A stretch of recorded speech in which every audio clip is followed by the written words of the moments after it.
안녕하세요. 스포츠 분석 천교수입니다. 저희 채널을 방문해 주셔서 감사합니다. 이번 회차 천교수 가족방 적중 내역입니다. 적중하신 분들 모두 축하드리며 오늘의 경기 분석도 재밌게 시청하시고 유익한 정보 얻어가시기 바랍니다. 천교수 가족방 입장은 영상 하단 고정 댓글을 통해 입장 가능합니다. 그럼 오늘의 경기 분석 시작하겠습니다. 8월 25일 해외 축구 6경기 분석 시작하겠습니다. 첫 번째로 본머스 대 뉴캐슬 경기 알아보겠습니다.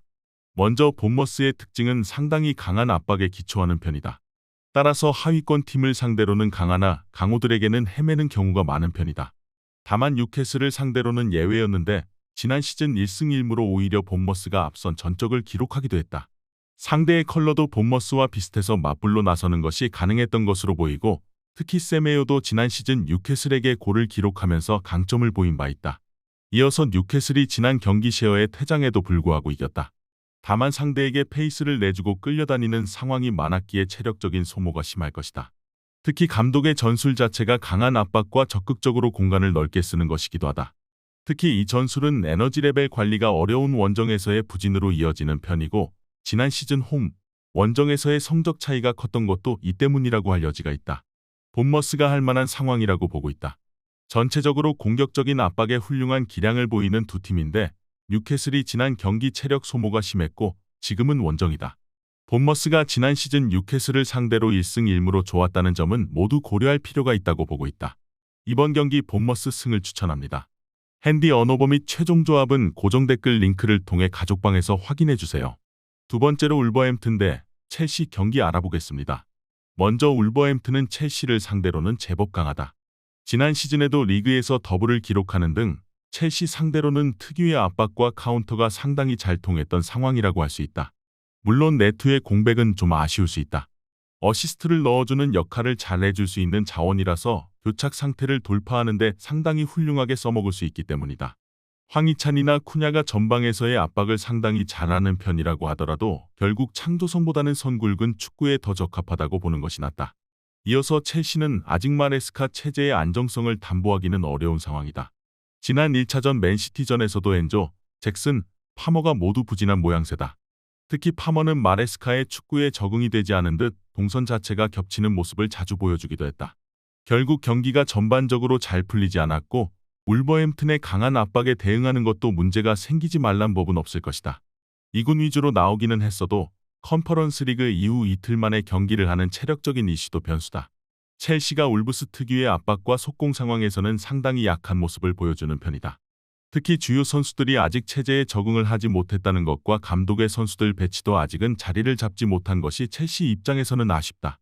물론 울브스도 네트의 공백을 느낄 수 있는 상황임은 분명하다. 이번 경기 무승부를 추천합니다.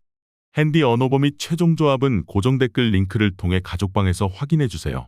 경기 분석 잘 보고 오셨나요? 다음 경기 분석 보시기 전에 천교수 가족방 입장하시는 법 안내해드리도록 하겠습니다. 첫 번째로 영상 하단 댓글을 클릭해주세요. 두 번째로 링크를 클릭하신 후 세 번째로 채팅 참여하기 클릭하셔서 문의 주시고 답장 기다려주시면 됩니다. 남은 영상 유익한 정보 얻어가시길 바라며 이어서 다음 경기 분석 시작하겠습니다. 세 번째로 볼프스부르크 대 바이에른 뮌헨 경기 알아보겠습니다.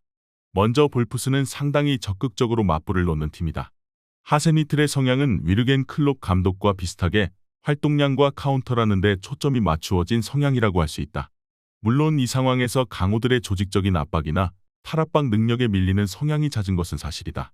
지난 시즌 하세니틀 감독이 부임한 이후로도 바이언에게 0대2로 지는 등 상성에서의 흐름을 극복하지 못했던 것이 사실이다. 이어서 뮌헨은 콤파니 감독의 현재 상황은 나름대로 괜찮다. 하프스페이스 공략이나 오버로드, 아이솔레이션이라는 현대 축구에 걸맞는 흐름을 적극적으로 수용하고 있는 모양새다. 물론 아직 무실점 경기가 없고 핵심이 될 가능성이 높은 김민재의 수비는 리스크가 커서 현지에서도 비판 여론이 있었던 것이 사실이다. 그래도 공격적인 흐름에서의 긍정적인 모습을 많이 보여줬던 것은 주목해볼 수 있다. 일단 전체적으로 두 팀이 모두 압박 라인을 끌어올리고 플레이를 할 가능성이 높다고 보고 있다. 다만 바이언의 체급이나 공격적인 압박에 볼프스부르크가 명확하게 대응이 안 되면서 전적이 상당히 벌어져 있는 흐름이라는 것은 아쉬운 대목이다. 이번 경기 바이에른 뮌헨 승을 추천합니다. 핸디 언어버 및 최종 조합은 고정 댓글 링크를 통해 가족방에서 확인해주세요. 네 번째로 레알 마드리드 대 바야돌리드 경기 알아보겠습니다. 먼저 레알은 은퇴를 선언한 크로스가 그리웠을 듯하다. 화려한 공격진을 바탕으로 밀어붙이는 모습을 보여주었지만 양질의 패스를 공급하던 크로스의 공백으로 인해서 상당히 답답한 흐름으로 이어졌다. 그나마 귓러가 교체로 나와서 상대 수비를 헤집는 모습을 보여주었고 비니시우스와 호드리구는 직전 바야돌리드와의 대결에서 한 골 4도움을 합작한 기억이 있다는 점은 긍정적으로 볼 수 있다. 이어서 바야돌리드가 레알 상대로 맞불을 놓을 수 있는 상황은 아니다. 일부 리그 기존 팀을 상대로는 지난 시즌 지배적인 흐름이 아니라 상당히 수비적이고 보수적인 흐름으로 페이스를 끌고 나갈 가능성이 높다. 다만 5백을 가동했던 배치에서도 0대6으로 대패를 기록하는 등 역시 단순히 라인을 내리는 것으로 체급을 극복한 모습은 보여주지 못했다. 레알 마드리드가 여전히 유리하다. 크로스의 부재로 인해서 양질의 패스가 공급되지 않았지만 전체적으로 이를 전술적인 흐름으로 극복하기에는 시간이 더 필요할 것으로 보는 매치다.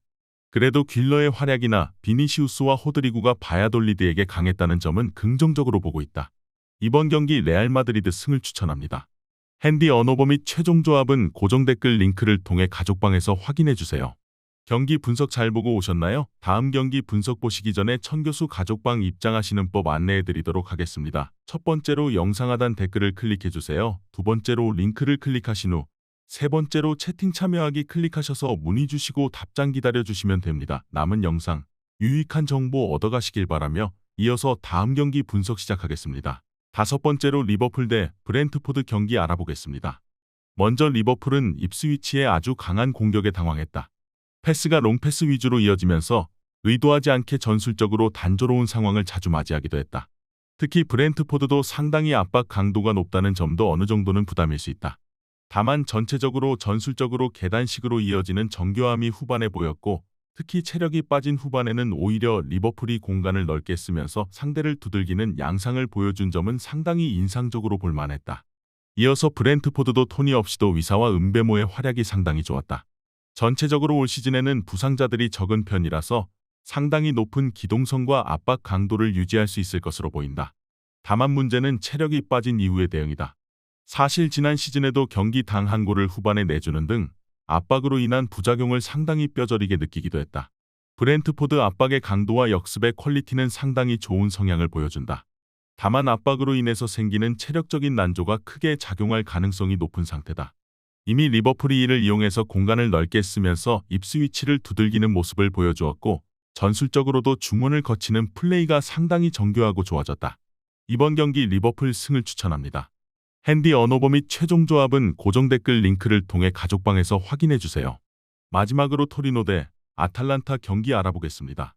먼저 토리노는 밀란 상대로의 내용은 사실상 상대가 3선에서의 수비력을 던지고 나왔기 때문에 가능했다. 토리노의 약점은 이선 자원의 부진으로 인해서 측면을 경유해서 크로스를 올리는 것 제외하면 크게 수가 없다는 것이 단점이다. 자파타가 이것을 받아먹어서 아탈란타를 0대3으로 대파한 경기를 하기도 했지만 자파타도 노장이라서 경기마다 기복이 상당히 심한 성향이라는 점은 감안해야 할 것이다. 이어서 아탈란타는 장기 부상으로 빠진 스카마카와 스칼비니의 대체자들의 활약이 좋았다. 레테기는 2골을 넣었고 센터백으로 내려간 더룬을 대신해서 나온 미드필더 브레시칼리니도 멀티 득점에 성공했다. 핵심 코어라인 2명이 빠지고도 경기력에서 별다른 문제를 일으키지 않았던 것은 상당히 경이로운 수준이었다고 봐도 무방했다. 일단 지난 경기 토리노의 득점 능력은 밀란의 전술적인 이슈가 상당한 부분을 차지했다고 보는 편이 합당하다. 아탈란타의 현재 전력도 코어라인 2명의 이탈을 상당히 잘 커버하는 모습이다. 전반적으로 중원 싸움에서 토리노가 부진한 편이라서 아탈란타 상대로는 주도권 싸움에서 밀리는 경우가 잦았다. 이번 경기 아탈란타 승을 추천합니다. 핸디 언어버 및 최종 조합은 고정 댓글 링크를 통해 가족방에서 확인해주세요.